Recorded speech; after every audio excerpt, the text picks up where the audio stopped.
शिवानी और आप देख रहे हैं बीजापुर एक्सप्रेस। चलते हैं खबरों की ओर।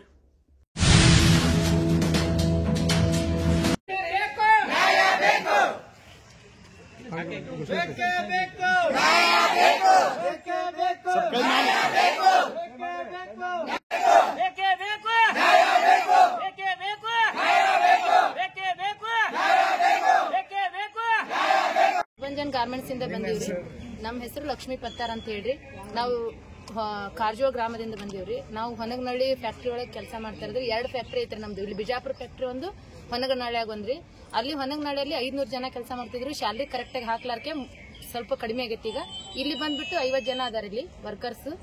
ಆದ್ರೆ ಮತ್ತೆ 3 ತಿಂಗಳಿಂದ ನಮ್ಗೆ ಸ್ಯಾಲರಿ ಹಾಕಿಲ್ಲ। PF ಕಟ್ ಮಾಡ್ತಾ ಇದಾರೆ। 1 ವರ್ಷ ಆಯ್ತು। ಅವ್ರು ನಮ್ಮ ಕಡೆಯಿಂದ ಕಟ್ ಮಾಡ್ಕೋತಾರ, ಅವ್ರು ಆಫೀಸ್ ಕಟ್ತಾರೆ ಬಿಡ್ತಾರೆ ಗೊತ್ತಿಲ್ಲ, ಕಟ್ಟೇ ಇಲ್ಲ ರೀ ಅವರು। ಆದ್ರೆ ನಮ್ಗೆ ಕರೆಕ್ಟ್ ಸ್ಯಾಲರಿ ಆಗ್ಲಾರ್ಕ ನಮ್ಗೆ ಪ್ರಾಬ್ಲಮ್ ಭಾಳ ಆಗೈತಿ। ಈಗಾಗಲೇ ಒಂದ್ಸರಿ ನಾವು ಬಂದು DC ಸರ್ಗೆ ಮನವಿ ಮಾಡಿ ಹೋಗಿವಿ, ಅವರು ಯಾರು ರೆಸ್ಪಾನ್ಸ್ ಮಾಡಿಲ್ಲ।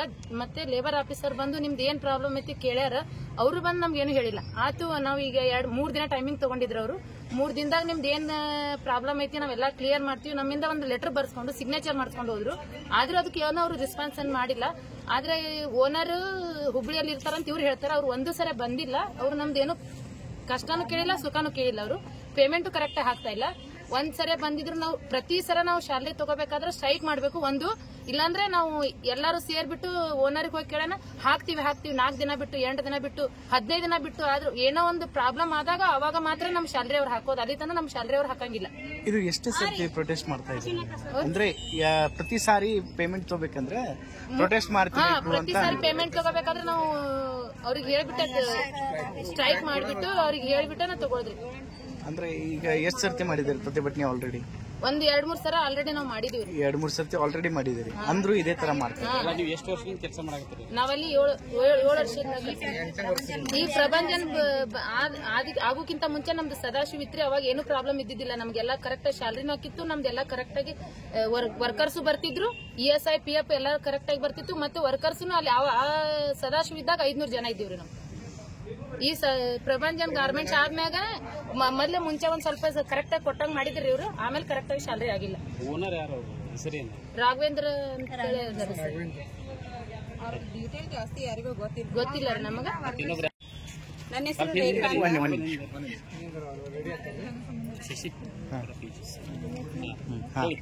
ನನ್ನ ಹೆಸರು ರೇಖಾ ಅಂತ। ನಾವು ಹೊನ್ನಟಗಿಲಿಂದ ಕೆಲ್ಸಕ್ಕೆ ಬರ್ತೇವ್ರಿ। ಒಂದು ಕ್ರೋಸರ್ ಅಲ್ಲಿ ಒಂದು 20-25 ಜನ ಬರ್ತೀವ್ರಿ ಅಲ್ಲಿಂದ ಕೆಲ್ಸಕ್ಕ। ಮೊದಲ ಸದಾಶಿವ ಇದ್ದಾಗನು ಬರ್ತಿದ್ದೇವ್ರಿ, ಅವಾಗ ಕರೆಕ್ಟ್ ಕಂಪಲ್ಸರಿ ಸ್ಯಾಲ್ರಿನೂ ಆಗ್ತಿತ್ರಿ, ಮತ್ತೆ ESI PF ನು ಕಟ್ ಆಗ್ತಿತ್ತು। ಮತ್ತೆ ನಮ್ಗೆ ಏನ್ರ ಎಮರ್ಜೆನ್ಸಿ ಸ್ಯಾಲ್ರಿ ಲೇಟ್ ಆಗಿದ್ರು ನಾವು ಓನರಿಗೆ ಕೇಳಿದ ತಕ್ಷಣ ಅವ್ರು ನಮ್ಗೆ ಅಡ್ವಾನ್ಸ್ ಕೊಡ್ತಿದ್ರಿ। ಇವಾಗ ಪ್ರಭಂಜನ ಬಂದಿನ ನಂತರ ಏನಾಗಿದೆ, ಭಾಳ ಪ್ರಾಬ್ಲಮ್ ಆಗ್ಬಿಟ್ಟಿತ್ರಿ ಸ್ಯಾಲ್ರಿದು। ಏನೇ ಕಷ್ಟ ಇದ್ರು ಕೇಳಿದ್ರು ಅಡ್ವಾನ್ಸ್ನು ಸಿಗೋದಿಲ್ರಿ, ಆಮೇಲೆ ಸ್ಯಾಲ್ರಿನೂ ಪರ್ ಮಂತ್ ಆಗೋದಿಲ್ರಿ। ಇವಾಗ 3 ತಿಂಗಳು ಸ್ಯಾಲ್ರಿ ಆಗಿಲ್ರಿ। ಮೊನ್ನೆ 2 ಹಬ್ಬ ಹೋದವ್ರಿ, ಅವ್ರೆಲ್ಲ ಎಷ್ಟು ಜನ ಹತ್ರಿ ಸರಿ ಸ್ಯಾಲ್ರಿ ಇಲ್ಲ ಸಂಬಂಧ ಓನರಿಗೆ ಕಾಲ್ ಮಾಡಿದ್ರೆ ಏನೋ ರೆಸ್ಪಾನ್ಸ್ ಮಾಡ್ಲಿಲ್ರಿ ಅವರು।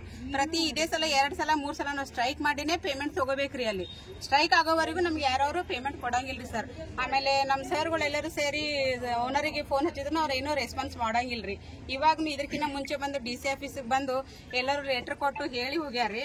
ಮತ್ತೆ ಕಾರ್ಮಿಕರ ಇಲಾಖೆಯಿಂದ ಮೇಡಮ್ ಬಂದು ಎಲ್ಲರಿಗೆ ಕೇಳಿ ಅವ್ರ ನಂಬರ್ನು ತಗೊಂಡ್ರ, ನಮ್ಮ ಅತ್ತೆ ಬಂದು ನಿಮ್ ಜೊತೆ ಮಾತಾಡ್ತೀನಿ ಅಂದ್ರಿ ಅವರು, ಯಾರು ಬರ್ಲಿಲ್ರಿ, ನಾವು ರೆಸ್ಪಾನ್ಸ್ ಮಾಡಿಲ್ರಿ ಸರಿ। ಮತ್ತೆ ಅವ್ರ ಏನಾದ್ರು 10ನೇ ತಾರೀಕು ಡೇಟ್ ಕೊಟ್ಟಿದ್ರು, ಅವಾಗನು ಕೊಡ್ಲಿಲ್ರಿ। 15ನೇ ತಾರೀಕ ಬಂದ್ರು। ಮತ್ತೆ ನಮ್ ಸರ್ಗಳು ಎಲ್ಲರೂ ಬಡ ಜನರದಾರ, ಮನೆ ಕುಂತರು ದುಡ್ಡು ಏನು ಸಿಗೋದಿಲ್ಲ, ಕೆಲ್ಸಕ್ಕೆ ಬರ್ಲಿ ಅಂತ ಅವ್ರು ನಮಗೆ ಪ್ರೋತ್ಸಾಹ ಮಾಡಿ ಕೆಲ್ಸಕ್ಕೆ ಕರೀತಾರಿ। ಅವ್ರ ಮುಖ ನೋಡ್ಕೊಂಡು ನಾವು ಕೆಲ್ಸಕ್ಕೆ ಬರ್ತೀವ್ರಿ ಸರ್। ಈಗ ಎಲ್ಲರೂ ಆಲ್ಮೋಸ್ಟ್ ನಾವು ಕಷ್ಟ ಅದ ಅಂತೇಳಿ ಇಲ್ಲಿ ಕೆಲ್ಸಕ್ಕೆ ಬರ್ತೀವ್ರಿ। ಈಗ ಓನರ್ ಏನ್ ಮಾಡ್ತಾರೆ, ನಮ್ಗೆ ರೆಸ್ಪಾನ್ಸ್ ಮಾಡಂಗಿಲ್ಲ, ಬರೀ ಕೆಲ್ಸ ತಗೋತಾರ, ಪಗಾರ ಕೇಳಕ್ ಹೋಗೋಣ, ಅವ್ರು ಏನೋ ರೆಸ್ಪಾನ್ಸ್ ಮಾಡಂಗಿಲ್ಲ। ಅದ್ರ ಸಲುವಾಗಿ ನಾವು ಇವತ್ತು ನಿನ್ನೆ ಏನ್ ಹೇಳಿದ್ರು, ಮಂಗಳವಾರ ಪೇಮೆಂಟ್ ಆಗ್ತದಮ್ಮ, ಬುಧವಾರ ಕೆಲಸ ಮಾಡ್ರಿ, ಆಗ್ಲಿಕ್ಕಿಲ್ಲ ಅಂದ್ರೆ ಮಾಡಬೇಡ್ರಿ ಅಂದ್ರು ಸರ್। ಮತ್ತೆ ಪ್ರತಿ ತಿಂಗಳ ಇದೇ ತರ ಅಂದ್ರೆ ಹೆಂಗ್ರಿ, ನಾವ್ ಎಲ್ಲರೂ ಬಡತನ ಪರಿಸ್ಥಿತಿಯಿಂದ ಬಂದಿನವ್ರು ಇದೇವ್ರಿ। ಇಲ್ಲಿ ಹಣ ಬೇಕಂತಾನೆ ದುಡಿಯಕ್ ಬರ್ತೀವಿಲ್ರಿ ಸರ್। ಮತ್ತೆ ಈ ತರ ವರ್ಕರ್ಸ್ ಗಳಿಗೆ ಕೆಲಸ ಮಾಡಿಸ್ಕೊಂಡು ಈಗ ಪೇಮೆಂಟ್ ಇಲ್ಲ, ಕೊಡಂಗಿಲ್ಲ, ರೆಸ್ಪಾನ್ಸ್ ಮಾಡ್ಲಿಕ್ಕಿಲ್ಲ ಅಂದ್ರೆ ಹೆಂಗ್ ಮಾಡ್ಬೇಕ್ರಿ ಸರ್? ಅದಕ್ಕೆ ನಮ್ಗೆ ಇದಕ್ಕೋಸ್ಕರ ನ್ಯಾಯ ಬೇಕ್ರಿ ಸರ್। ಪೇಮೆಂಟ್ ಆಗೋವರೆಗೂ ನಾವು ಕೆಲಸನೂ ಮಾಡಂಗಿಲ್ರಿ, ಫ್ಯಾಕ್ಟ್ರಿ ಓಪನ್ ಮಾಡಂಗಿಲ್ರಿ ಸರ್। ನಮ್ಗೆ ಇದ್ರ ಬಗ್ಗೆ ಫ್ಯಾಕ್ಟ್ರಿ ಮುಂದೆ ನಾವ್ ಅಲ್ಲೇ ಕೂತ್ ಬಿಡ್ತೇವ್ರಿ। ಇದಕ್ಕೋಸ್ಕರ ನಾವು ನಿಮ್ ಹತ್ರ ರಿಕ್ವೆಸ್ಟ್ ಮಾಡ್ತೇವ್ರಿ ನಾವೆಲ್ಲರೂ, ಯಾಕಂದ್ರೆ ನಮ್ಗೆ ಸ್ಯಾಲ್ರಿನೂ ಕೊಡ್ಸ್ಬೇಕ್ರಿ, ನ್ಯಾಯ ಕೊಡ್ಸ್ಬೇಕ್ರಿ, ಮುಂದೆ ಕಂಟಿನ್ಯೂ ನಾವ್ ಇದೇ ತರ ಅಲ್ಲಿ ಕೆಲಸನೂ ಮಾಡ್ಬೇಕ್ರಿ ಸರ್। ಯಾಕಂದ್ರೆ ಕೆಲಸ ಮಾಡ್ಲಿಕ್ಕಿಲ್ಲ ಅಂದ್ರೆ ಯಾರ್ದು ಮನೆ ನಡೆಯೋದಿಲ್ರಿ ಅಲ್ಲಿ। ನಾವು ಪ್ರಭಂಜನ್ ಗಾರ್ಮೆಂಟ್ಸ್ ನಿಂತಾರ್ರಿ, ಒಟ್ಟು ಜನ ಬಂದಿದೇವ್ರಿ। ಬಂದ್ ನಮ್ಮ ಹೆಸರು ಸಂತೋಷ್ ಕೌಟಿಗೆ ಅಂತೇಳಿ, ನಾವು 8 ವರ್ಷದಿಂದ ಕೆಲಸ ಮಾಡ್ತಾ ಇರೋದಲ್ಲಿ। ಈಗ ಇವರು ತಗೊಂಡು 2 ವರ್ಷ ಆಯ್ತು ಪ್ರಭಂಜನ್ದವ್ರು ಗಾರ್ಮೆಂಟ್ಸ್। ಕರೆಕ್ಟ್ ಆಗಿ 6 ತಿಂಗಳ ಕರೆಕ್ಟ್ ಆಗಿ ಸ್ಯಾಲ್ರಿ ಕೊಟ್ರ. ಅಲ್ಲಿಂದ ಪಿ ಎಫ್ ಕಟ್ಟಿಲ್ಲ, ESI ಕಟ್ಟಿಲ್ಲ, ಏನು ಕಟ್ಟೇ ಇಲ್ಲ ಸರ್ ಇವ್ರು. ಮತ್ತ ಪೇಮೆಂಟ್ ಕೊಡೋಣ ಒಂದ್ 10 ಲಕ್ಷ ಹಾಕುದು, ಮತ್ತೊಂದು ವಾರ ಬಿಟ್ಟು ಮತ್ತೊಂದು 5 ಲಕ್ಷ ಹಾಕುದು. ಬರೀ ಕರೆಕ್ಟ್ ಆಗಿ ಪೇಮೆಂಟ್ ಕೊಡ್ತಾ ಇಲ್ಲ ನಮ್ಗೆ ತಿಂಗಳ. ಯಾವಾಗ ಕೊಡ್ಬೇಕು ಸ್ಟ್ರೈಕ್ ಮಾಡಿ ತಗೋಬೇಕು. ಏನ್ ತಗೋಬೇಕಾದ್ರೂ ಅಲ್ಲಿ ಫ್ಯಾಕ್ಟ್ರಿ ಕುಡುದು ಸ್ಟ್ರೈಕ್ ಮಾಡುದು ಪೇಮೆಂಟ್ ತಗೊಳೋದಾಗೈತ್ರಿ ಬರೀ. ಅದಕ್ಕ ನಮ್ಗೆ ನ್ಯಾಯ ಕೊಡಿಸ್ಬೇಕು ಸರ್ ಇದ್ರದ್ದು. ನಾನು ಸವನಹಳ್ಳಿ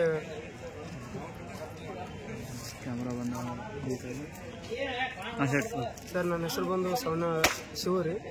ನಾನು ಸವಣಗನಹಳ್ಳಿ ಎಂಬ ಪ್ರಭಂಜನ್ ಗಾರ್ಮೆಂಟ್ಸ್ನಲ್ಲಿ ವರ್ಕ್ ಮಾಡ್ತಾ ಇದ್ದೇನೆ. ಮೊದಲು 3 ಇಯರ್ಸ್ ಆಯಿತು ನಾನು ವರ್ಕ್ ಮಾಡ್ತಾ ಇರೋದು. ಈಗ 1 ಇಯರ್ ಆಯಿತು, PF ಇಲ್ಲ, ESI ಇಲ್ಲ, ಹಾಗೂ ಪೇಮೆಂಟ್ ಅಂತೂ ಕ್ಲಿಯರೇ ಇಲ್ಲ. 3 ಮಂತ್ಸ್ ಆಯಿತು, ಕಿರಿಕಿರಿ ಭಾಳ ಆಗಿದೆ. ಮತ್ತು ಅವರು ಓನರ್ ರೆಸ್ಪಾನ್ಸ್ ಮಾಡ್ತಾ ಇಲ್ಲ. ಮೊನ್ನೆ ತಾನೇ ಲೇಬರ್ ಡಿಪಾರ್ಟ್ಮೆಂಟ್ಗೆ ಲೇಡೀಸ್ ಆಗಲಿ ನಾವು ಅಲ್ಲಿ ರೆಸ್ಪಾನ್ಸ್ ಮಾಡಿ ಮನವಿ ಸಲ್ಲಿಸಿದ್ದೆವು. ಅವ್ರೇನಂದ್ರು, ನಿಮ್ಮ ಮನವಿ ಸಲ್ಲಿಸ್ತೇವೆ, ಎಲ್ಲರನ್ನೂ ಕರ್ಕೊಂಡು ಹೋಗಿ ಇನ್ಫಾರ್ಮೇಶನ್ ತೊಗೊಂಡು ಮಧ್ಯಾಹ್ನ ಎಲ್ಲರನ್ನೂ ಕರೆಸಿ ಮೀಟಿಂಗ್ ತೊಗೊಂಡು ಕೇಳಿ ಹೋದ್ರು. ರೆಸ್ಪಾನ್ಸ್ ಅಂತೂ ಏನು 15 ದಿನ ಆಗಲಿ 20 ದಿನ ಆಗಲಿ ಏನು ಬಂದು ಲೇಬರ್ ಡಿಪಾರ್ಟ್ಮೆಂಟ್ದವರು ಏನು ರೆಸ್ಪಾನ್ಸ್ ಮಾಡಿಲ್ಲ. ಹಾಗೂ ರಾಘವೇಂದ್ರ ಸರ್ ಅಂತೇಳಿ ಅವರು ಫ್ಯಾಕ್ಟ್ರಿ ಓನರು. ಅವರು 2 ಫ್ಯಾಕ್ಟ್ರಿ ಇದೆ, ಒಂದು ಬಿಜಾಪುರದಲ್ಲಿ, ಒಂದು ಹೊಣಗನಹಳ್ಳಿಯಲ್ಲಿ.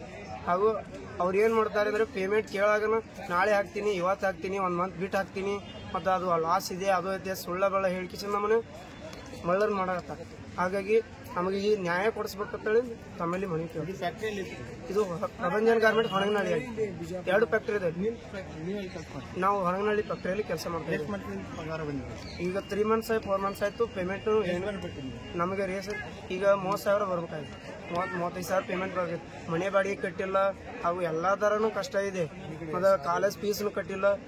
ಹಾಗೂ ಲೇಬರ್ ಡಿಪಾರ್ಟ್ಮೆಂಟಿಗೆ ಸಲ್ಲಿಸಿದ್ರು ಅವರು ರೆಸ್ಪಾನ್ಸ್ ಮಾಡಲಾರ್ದಾಗಿ ನಮ್ಮಲ್ಲಿ ಮನೆ ಕೇಳ್ತಾರೆ. ಪಗಾರ ಆಗಿಲ್ಲ ಅಂದ್ರೆ ಏನು ಮಾಡ್ತಾರೆ? ನಮ್ಮ ಮನೆ ಅವ್ರಿಗೊಂದು ನಮ್ಮ ಪೇಮೆಂಟ್ ಕ್ಲಿಯರ್ ಮಾಡ್ರಿ, ಮತ್ತು ESI PF ಕ್ಲಿಯರ್ ಮಾಡ್ರಿ, ನಮಗೊಂದೊಂದು ನೆಲೆ ಹಚ್ಕೊಡಿ ಅಂತೇಳಿ ಅವ್ರಿಗೆ ಕೇಳ್ತೀನಿ. ಅವ್ರು ಏನಾಯ್ತು ಅವ್ರ ಮನೋಭಾವದಲ್ಲಿ ನಮ್ಮ ಮುಂದೆ ಹೇಳ್ಬೇಕ್ರಿ. ಹಾಗಾಗಿ ಅವ್ರಿಗೆ ರೆಸ್ಪಾನ್ಸ್ ಮಾಡ್ತೀವಿ. ಇದನ್ನ ಮನವಿ ಸಲ್ಲಿಸ್ಕೋಬೇಕ್ರಿ. ಕಷ್ಟ ಭಾಳ ಇದೆ. ಹೇಳ್ರಿ, ಪೇಮೆಂಟ್ ಈ ಸದ್ಯಕ್ಕೆ 3 ಮಂತ್ಸ್ ಪೇಮೆಂಟ್ ಆಗ್ಲಿ ಕ್ಲಿಯರ್ ಆಗ್ಲಿಕ್ಕೆ, ಮತ್ತು ESI PF ಕ್ಲಿಯರ್ ಆಗ್ಲಿಕ್ಕೆ ಅಂದ್ರೆ ಉಗ್ರವಾದ ಹೋರಾಟ ಇದೆ. ಇದು ನೆಕ್ಸ್ಟ್ ಇದೆ. ಇದು DC ಮನೆಗೆ ಸಲ್ಲಿಸಿ ನೆಕ್ಸ್ಟ್ ಬೇರೆ ಥರನೂ ಮಾಡ್ತಾ ಇದ್ದೀವಿ ಅಂತೇಳಿ ಮನೆಗೆ ಸಲ್ಲಿಸಿ. ನನ್ನ ಹೆಸರು ಶಿವಾನಂದ್ ಚಿಂಚೋಳಿ. ನಾವು ಸವನಹಳ್ಳಿ ಗ್ರಾಮದಲ್ಲಿ ಇದು ಗಾರ್ಮೆಂಟ್ದಲ್ಲಿ ವರ್ಕ್ ಮಾಡ್ತಾ ಇದ್ದೀವಿ.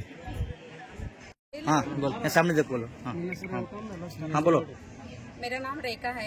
हमें प्रभांजनी गारमेंट्स में वर्क करते हैं. उधर 3 महीने से सैलरी नहीं हुए, इसलिए हम इधर स्ट्राइक को आए से. कभी भी हमें सैलरी होना बोले तो स्ट्राइक करके सैलरी लेना पड़ते है. इसलिए हमको न्याय होना बोल के इधर आए. हमें वो उधर ओनर को पूछे तो क्या बोलते हो, अभी देते, 8 दिन के बाद देते, 10 दिन के बाद देते, ऐसे बोलते हो ना. इसलिए हमको इधर सब लोगों को, सब फैक्ट्री लोग कितने लोग हैं उतने लोग इधर उधर से आए हैं. हमें प्रभांजनी गारमेंट से. अभी प्रभांजनी गारमेंट्स में क्या करते हो, ESI PF सभी कट करते हमारा, लेकिन उन्होंने भरते कि नहीं भरते वो हमको मालूम नहीं. 1 बरस से हमारा PF का भी जमा नहीं मैसेज आते, और ESI में गई तो भी क्या भी रेस्पॉन्स नहीं बोलते. उन्हें क्या बोलते, तुम्हारा फैक्ट्री से क्या भी अमाउंट नहीं भरे, इसलिए हमें क्या भी ये नहीं करते बोल के ऐसे बोलते उन्होंने. उधर सब लोग कितने भी काम करते, बहुत परिस्थिति गंभीर है. इसलिए हमें क्या बोले, अभी 3 महीने से नहीं हुए. फरवरी, मार्च, अप्रैल से सैलरी नहीं हुई हमको. सब लोगों की 2 फैक्ट्री इधर बीजापुर में एक, हनगनहल्ली में एक, 2 फैक्ट्री का भी नहीं हुआ. 3 महीने से सैलरी नहीं है अभी हम. और PF भी नहीं कट करते, लेकिन उन्होंने भरते कि नहीं भरते हमको तो मैसेज नहीं आते. PF भी नहीं भरे उन्होंने. अब इसके आगे आपकी पेमेंट नहीं हुई तो तुम्हें क्या करते? हमें इससे आगे बड़ा स्ट्राइक करते हैं. हमें पेमेंट नहीं हुए तो काम नहीं करते. हमें कौन भी काम नहीं करते. इससे बड़े करने वाले हैं हमें. हमारा फैक्ट्री ओनर का नाम है राघवेंद्र सर. ಸದ್ಯ ನನ್ನ ಮುಂದೆ ಪ್ರೆಸೆಂಟ್ ಇರೋರು ಅರೌಂಡ್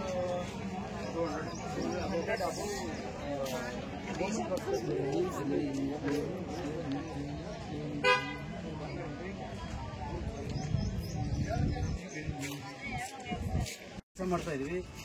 ESI PF ಕಟ್ಟಿಲ್ಲ, 1 ವರ್ಷ ಆಯಿತು. ಹಿಂಗಾಗಿ ಸ್ವಲ್ಪ ನಮ್ಗೆ ನ್ಯಾಯ ಕೊಡಬೇಕು. ಲಾಸ್ಟ್ ಟೈಮು DC ಸಾಹೇಬ್ರಿಗೆ ಭೇಟಿಯಾಗಿ ಮನವಿ ಕೊಟ್ಟು ಹೋಗಿದ್ದೀವಿ, ಆದ್ರೆ ನಮ್ಗೆ ಯಾರು ಸ್ಪಂದಿಸಿಲ್ಲ. ರೆಸ್ಪಾನ್ಸ್ ಮಾಡಿಲ್ಲ, ಕಾರ್ಮಿಕ ಇಲಾಖೆ ನಾವು ರೆಸ್ಪಾನ್ಸ್ ಮಾಡಿಲ್ಲ. ಅದಕ್ಕೆ ನಮಗೆ ನ್ಯಾಯ ಕೊಡಿಸಿ ಸರ್, ನಮ್ಮ ಕಡೆಯಿಂದ ಮನವಿ. ಅದು ಓದಿ ಹೇಳ್ರಿ. ಹೋದ್ರಿ ಓದಿ.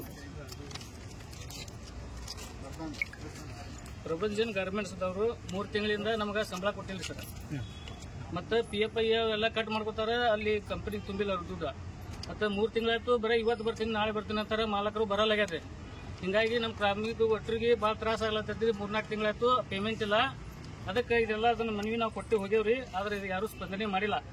ಅದಕ್ಕೆ ದಯಮಾಡಿ ನಮಗೆ ಒಟ್ಟರದು ಪೇಮೆಂಟ್ EF ಎಲ್ಲ ಬರೋದು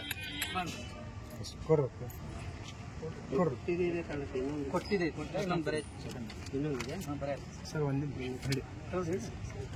ಕಾರ್ಮಿಕ ಇಲಾಖೆಯವರು ಅವರು ಏನು ರೆಸ್ಪಾನ್ಸ್ ಮಾಡ್ತಾ ಇಲ್ಲ, ಬಂದ್ ಹೋದ್ರಿ ಫ್ಯಾಕ್ಟ್ರಿಗೆ. ಆಫೀಸರ್ ಮೇಡಮ್ ಬಂದಿದ್ರಿ ಸರ್, ಬಂದು ನಮ್ದು ಏನ್ ಪ್ರಾಬ್ಲಮ್ ಐತಿ ಕೇಳ್ಕೊಂಡ್ರಿ ಹೋದ್ರಿ. ಇಲ್ಲ 2 ದಿನದಾಗ ನಿಮ್ಗೆ ಏನೈತಿ ಅದನ್ನೆಲ್ಲ ನಾವು ಕ್ಲಿಯರ್ ಮಾಡ್ತೀವಮ್ಮ ಅಂದ್ರು. ಅವ್ರು ಹೊಳ್ಳಿ ಬಂದಿಲ್ಲ ರೀ ಫ್ಯಾಕ್ಟ್ರಿಗೆ. ಬಂದ್ ಹೋಗ್ತೀವಿ ಒಂದ್ಸರಿ, ನಾವು ಏನದ್ರದ ಲೀಗಲ್ ಆಗಿ ಏನ್ ಕಾನೂನು ಪ್ರಕಾರ ನಾವ್ ಏನ್ ಮಾಡ್ಬೇಕು ಮಾಡ್ತೀವಿ, ಅದನ್ನ ಬಂದ್ ನಿಮ್ಗೆ ಎಲ್ಲ ಹೇಳ್ತೀವಮ್ಮ, ನಿಮ್ಗ ನ್ಯಾಯ ಕೊಡಿಸ್ತೀವಿ ಅಂತ ಹೇಳಿದ್ರಿ ಅವ್ರ ಮೇಡಮ್. ಬಂದ್ ಇನ್ನೂ ತನ ಅವ್ರು ಹೊಳ್ಳಿ ರೆಸ್ಪಾನ್ಸ್ ಮಾಡಿಲ್ಲ, ನಮ್ಗೆ ಯಾಕಂತೂ ಕೇಳಿಲ್ರಿ, ಯಾರು ಬಂದಿಲ್ಲ. 20-22 ದಿನ ಆಯ್ತು. ಹಾ, ಎಷ್ಟು ಅವ್ರು ಬಂದ್ ಹೋಗಿ 20-25 ದಿವಸ ಆಯ್ತ್ರಿ ಅವ್ರು ಬಂದ್ ಹೋಗಿ. ನಾವು ಮೊನ್ನೆ ಸರ್ಗೂ ಭೇಟಿಯಾಗಿ ಹೇಳಿವ್ರಿ, ಸರ್ ಇಮಿಡಿಯೇಟ್ಲಿ 24 ತಾಸೊಳಗೆ ಏನೈತಿ ನಿಮ್ದೆಲ್ಲ ಕ್ಲಿಯರ್ ಆಗುತ್ತಮ್ಮ, ನಾನು ಏನು ಎಲ್ಲೆಲ್ಲಿ ಏನೇನ್ ಮಾಡ್ಬೇಕು ಮಾಡ್ತೀವಿ ಅಂತ ಹೇಳ್ಯಾರ DC ಸರ್. ಆದ್ರೂ ಅವ್ರು ಏನು ರೆಸ್ಪಾನ್ಸ್ ಮಾಡಿದ್ರು. ಮತ್ತೆ ಇನ್ನೊಂದು ಸರ್, ನಾವ್ ಇವಾಗ